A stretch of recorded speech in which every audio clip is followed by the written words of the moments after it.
Hi, and thanks for joining us again. I'm Jennifer, and this is Carol. Hi. And today we're going to talk about checking accounts.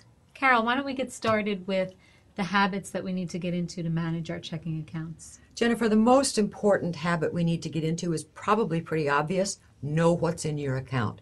It's your responsibility as the account owner to know how much you have in that account at any time. That means keeping a register, recording everything you deposit, everything you withdraw, and keep a running balance so you know what's in there. It also means balancing that statement every month.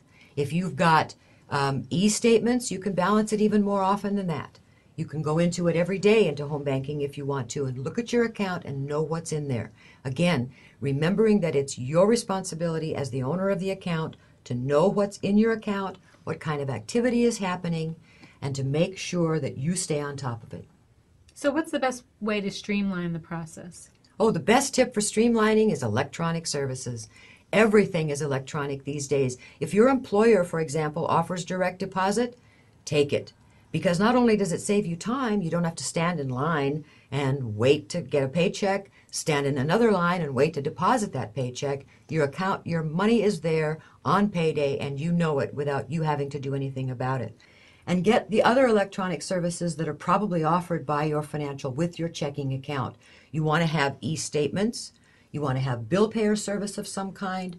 You want to have home banking so that you can go in and look at your account even on a daily basis. It doesn't hurt because there's also a security factor involved in that. You'll know immediately if there's something happening in your account that you're not doing. Because if you see any kind of activity on that account that you didn't do, chances are pretty good you've spotted some fraud or maybe even identity theft.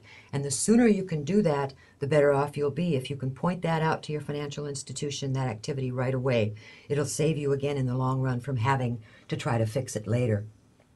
The only thing to remember about electronic services, if for any reason you close that account, you want to be sure that all of those various services, whether it be automatic payments or direct deposit or anything else, you want to be sure that those are stopped before you close that account so that you don't end up overdrawing the account inadvertently.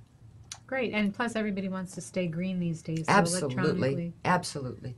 that's the way to go. Yeah, you don't want that carbon footprint, to be increased by having paper statements mailed to you, for example. Get e-statements. And it saves the credit union money. Absolutely. Great, so what are some of the biggest mistakes people make? I know one of them might be post-dating checks or relying on that float time. Big mistake, post-dating. For one thing, whomever you've written that check to doesn't have to wait until that date to deposit it. No one's going to question it because chances are pretty good they're going to be depositing it into an ATM anyway, and the ATM can't read the date on that check. And no one else is going to look at the date on that check. Once it hits your financial, it's going to clear your account. So, post-dating is not a good idea.